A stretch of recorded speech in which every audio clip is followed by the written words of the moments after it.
வணக்கம் நண்பர்களே. இன்று நம்ம வீடியோவில் ஒரு மிகப் பழமையான ஆன்மீகமும் அறிவுமிக்கதுமான ஒரு விஷயத்தைப் பற்றி பேசப் போறோம். சூத்திரங்கள் என்றால் என்ன?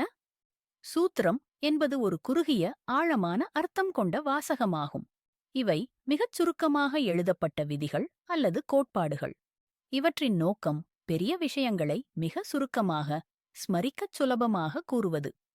முக்கியமான சூத்திரங்கள்: புறமீமாம்சா சூத்திரம், தர்மத்திற்கான விதிகள், ஜைமினி முனிவர், பிரம்மசூத்திரம், வேதாந்தம் மற்றும் ஆத்மஞானம், வியாசர், யோகசூத்திரம், யோகா மற்றும் மனக்கட்டுப்பாடு, பதஞ்சலி முனிவர், நியாய சூத்திரம், தர்க்கம் மற்றும் அறிவியல், கௌதம முனிவர், வைசேஷிக சூத்திரம், பொருள் தத்துவம், கனாட முனிவர், சாங்கிய சூத்திரம், சிருஷ்டி மற்றும் பிரகிருதி தத்துவம், கபிலர்.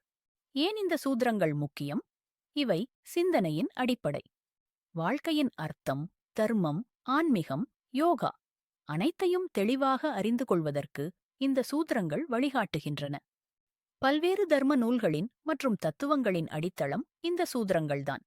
இந்த சூத்திரங்கள் தமிழ் மரபிலும் ஆன்மீக வளர்ச்சியிலும் மிக முக்கிய பங்கு வகிக்கின்றன. நீங்கள் ஆர்வமுள்ள ஆன்மீக சிந்தனையாளராக இருந்தால் இந்த சூத்திரங்களை அறிந்து கொள்வது ஒரு ஆழ்ந்த பயணமாகும். ஏன் சூத்திரங்களை நாம் படிக்க வேண்டும்? இவை வெறும் பண்டைய நூல்கள் இல்லை. இவை நம் வாழ்க்கையின் நோக்கத்தை, மனதின் இயல்பை, ஆன்மீக வளர்ச்சியை புரிந்து கொள்ள வழிகாட்டும் முக்கியமான வழிகாட்டி நூல்கள்.